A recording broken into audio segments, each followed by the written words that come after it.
నమస్తే డాక్టర్. నమస్తే అండి. డాక్టర్, ఈ మధ్య కాలంలో యంగర్స్లో ఒబేసిటీ పెరిగిపోతుందండి. చిన్నపిల్లల్లో కూడా ఒబేసిటీ ఉండింది. బట్ ఈరోజు మనం యంగర్స్ గురించి డిస్కస్ చేద్దాం. ఒక రకంగా చెప్పాలంటే కొంతమంది ఎందుకు లావు అవుతున్నారో తెలియదు, రోజు రోజుకి వెయిట్ పెరిగిపోతున్నారు. రైట్. అంటే ఒక సర్టెన్ ఏజ్లో ఏం తిన్నా కాస్త డైజెస్టివ్ సిస్టమ్ బాగుంటుంది కాబట్టి కూల్ ఉంటారు. బట్ ఇప్పుడు జనరేషన్ అలా లేదు. ఎందువల్ల అంటారు? ఇక్కడ ఏమవుతుంది అంటే ఇన్సులిన్ రెసిస్టెన్స్ అనేది ఒక వర్డ్ అనమాట. ఎప్పుడైతే మనం ఫుడ్ తీసుకుంటామో ఫుడ్ లోపలికి వెళ్ళి గ్లూకోజ్గా మారుతుంది. ఈ గ్లూకోజ్ని ప్యాంక్రియాస్ ఏం చేస్తుందంటే, ప్యాంక్రియాస్ అనేది ఒక గ్లాండ్, డైజెషన్లో ఇంపార్టెంట్ గ్లాండ్ అనమాట. ఎప్పుడైతే ఈ గ్లూకోజ్ వస్తుందో లోపలికి, ప్యాంక్రియాస్ అనేది ఒక హార్మోన్ని రిలీజ్ చేస్తుంది, ఇన్సులిన్ని. ఈ ఇన్సులిన్ని పంపించి ఈ గ్లూకోజ్ని బ్లడ్లో ఉంచకు, మన మజిల్కి, వీడి మజిల్కి అందించు, వీడి లివర్కి అందించు, పంపియు. లివర్కి వెళ్తే మెటబాలిజం అవుతుంది, మజిల్కి వెళ్తే యాక్టివ్ అవుతాడు. సో మనం నడవడానికి, చూడడానికి, అన్నీ చేయడానికి గ్లూకోజ్ కారణం, మన మజిల్స్ యాక్టివ్ ఉండడం కారణం. సో మజిల్కి పంపించండి, లేదంటే లివర్కి పంపించండి అని ఇన్సులిన్తో చెప్తుంది అనమాట. ఏది? ప్యాంక్రియాస్. సో గ్లూకోజ్ ఎక్కువ అయిపోయినప్పుడు ఇన్సులిన్ రిలీజ్ అవుతుంది. కాకపోతే ఈ కొంచెం ఒబీస్ ఎక్కువగా ఉన్న వాళ్ళలో ఏమవుతుంది అంటే, పుట్ట వచ్చిన వాళ్ళలో ఇన్సులిన్ రెసిస్టెన్స్ అవుతుంది. ఈ ఫిజికల్ యాక్టివిటీ సరిగా యాక్టివ్గా ఉండకపోవడం వల్ల, సెడెంటరీ లైఫ్ స్టైల్ వల్ల కొంచెం పొట్టు వస్తుంది. వాళ్ళకి ఏమవుతుందంటే ఇన్సులిన్ రెసిస్టెన్స్ అవుతుంది. ఇన్సులిన్ రెసిస్టెన్స్ అంటే ఏంటి అంటే, ఈ మజిల్ ఏదైతే ఉందో యాక్టివ్గా, మనం నువ్వు పంపియు గ్లూకోజ్ని అని చెప్పింది కదా ప్యాంక్రియాస్, ఆ మజిల్కి ఇన్సులిన్ రిసెప్టార్స్ ఉంటాయి. ఇన్సులిన్ రిసెప్టార్స్ డోర్స్ లాగా ఉంటాయి. ఎప్పుడైతే ఇన్సులిన్ గ్లూకోజ్ తీసుకొస్తుందో ఆ డోర్స్ నార్మల్గా అయితే ఓపెన్ అవుతాయి, insulin receptor doors. But insulin రెసిస్టెన్స్లో ఈ డోర్స్ క్లోజ్ అవుతాయి, ఓపెన్ కావు. నేను వినను మీ మాట అంటది ఈ రిసెప్టార్స్. సో ఇది ఓపెన్ కాకపోవడం వల్ల ఏమవుతుందంటే, ఇక్కడ ఇన్సులిన్ మిగిలిపోతుంది, గ్లూకోజ్ ఇక్కడే మిగిలిపోతుంది. అందువల్ల ఏమవుతుందంటే బ్లడ్లో గ్లూకోజ్ పెరుగుతుంది. బ్లడ్లో గ్లూకోజ్ పెరిగితే ఏమవుతుంది? హైపర్ గ్లైసిమియా అవుతుంది. అండ్ ఆ టైంలోనే మనకి బ్లడ్ కాస్త థిక్నెస్ కూడా పెరుగుతుంది. Yeah, definitely.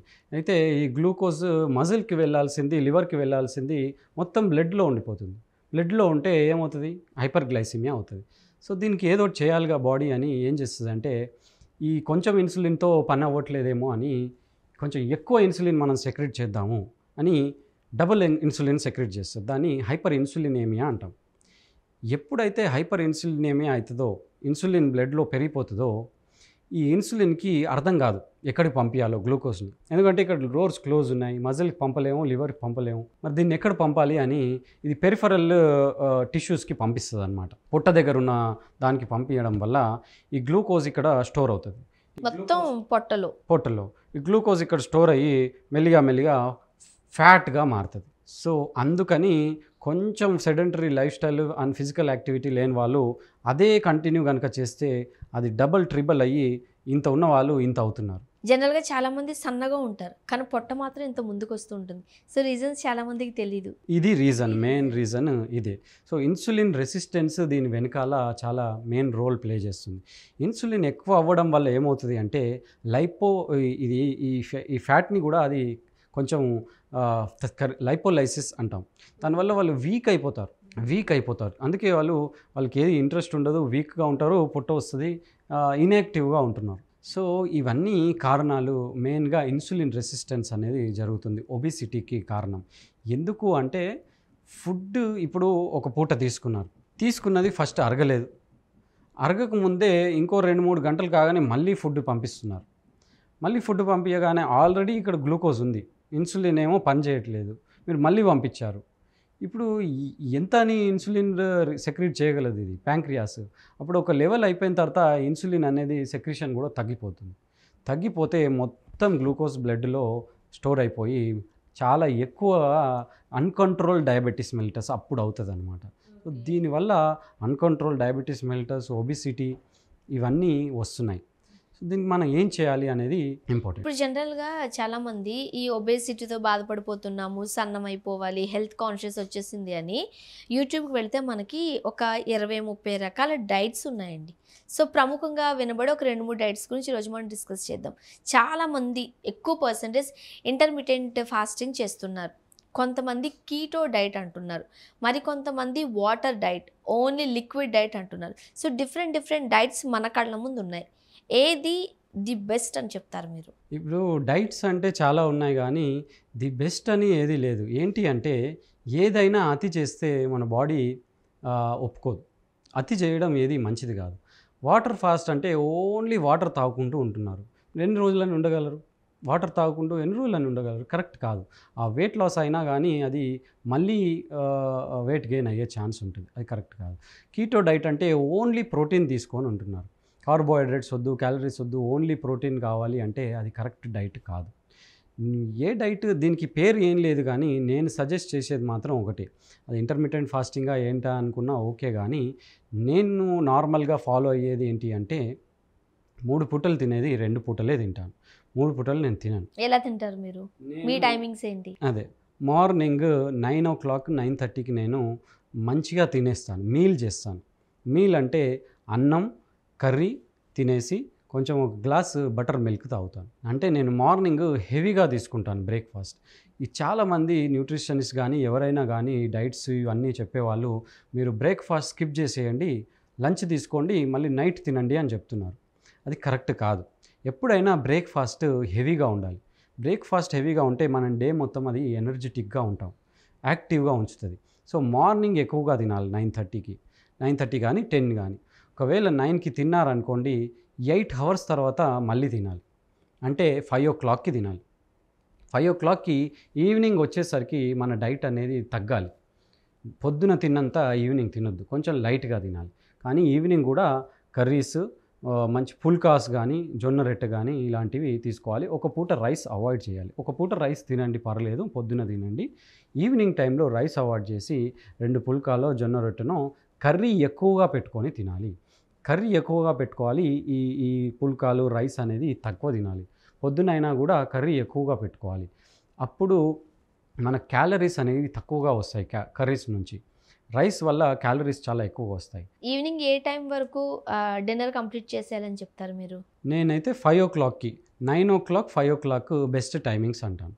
ఆ తర్వాత next meal direct next day morning 9 o'clockకి ఉండాలి. అప్పుడు ఏమవుతుంది, 8 అవర్స్ ఒక గ్యాప్, 16 అవర్స్ ఇంకో గ్యాప్ అవుతుంది. దాన్నే ఇంటర్మీడియట్ ఫాస్టింగ్ అంటున్నారు కదా. ఇంటర్మీడియట్ ఫాస్టింగే అది అనుకోండి. కానీ ఇప్పుడు ఇంటర్మీడియట్ ఫాస్టింగ్లో డిఫరెంట్ స్పాన్స్ ఉంటాయి. కొంతమంది ఈ 24 అవర్స్ని 19:5గా డివైడ్ చేస్తారు, లేదా కొంతమంది 10-14గా డివైడ్ చేస్తారు. 10 అవర్స్కి ఒకసారి తిని 14 అవర్స్ పెట్టుకుంటారు.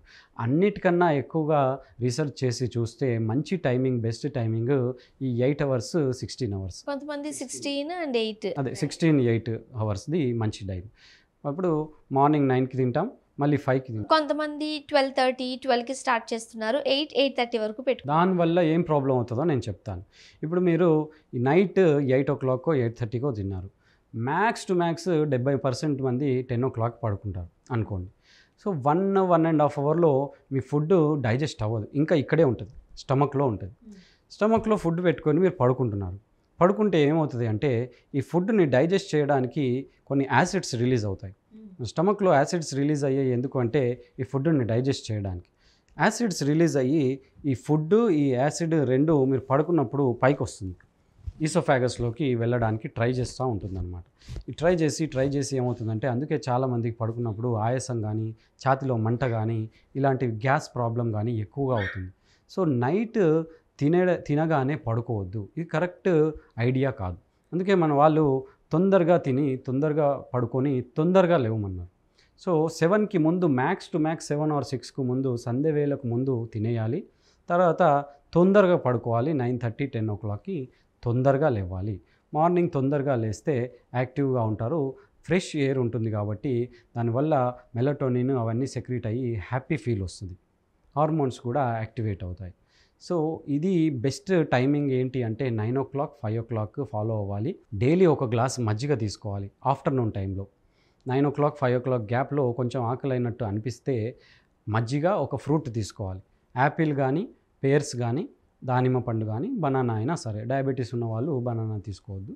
సో ఇది తీసుకోవాలి. తీసుకొని 5 o'clock తర్వాత ఏమీ తినొద్దు, వాటర్ తీసుకోవచ్చు కానీ సాలిడ్ ఫుడ్ ఏది తీసుకోవద్దు. సో 9 o'clock 5 o'clock మీరు మీల్ చేస్తారు. 5 o'clock మీల్ కొంచెం లైట్గా ఉంచుతారు. ఆఫ్టర్నూన్ ఏదైనా ఆకలి అయితే ఒక గ్లాస్ మజ్జిగనో లెమన్ వాటరో తీసుకొని లేదా గ్రీన్ టీయో ఏదో తీసుకొని ఫ్రూట్స్ ఇన్వాల్వ్ చేస్తారు. మార్నింగ్ లేవగానే 2 గ్లాసు హాట్ వాటర్ తాగి అందులో ఒక గ్లాసు లెమన్ వాటర్ తీసుకోవాలి. తీసుకొని ఈ స్ప్రౌట్స్ రాత్రి నానబెట్టుకొని కొన్ని స్ప్రౌట్స్ తీసుకోవాలి. ఒక వాటర్ తాగిన ఒక హాఫ్ అన్ అవర్కో 1 అవర్కో తర్వాత మీరు హ్యాపీగా బ్రేక్ఫాస్ట్ 9:30కి అట్లా చేసుకుంటే చాలా బాగుంటుంది. ఇది ఫాలో అవుతే ఈ పొట్ట డయాబెటీస్ అనేవి వచ్చే ఛాన్స్ లేదు, ఒబిసిటీ వచ్చే ఛాన్స్ లేదు.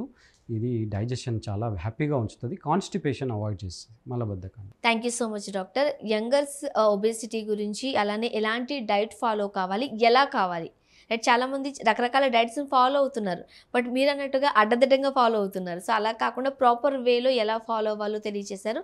Thank you so much. Thank you. Fearless.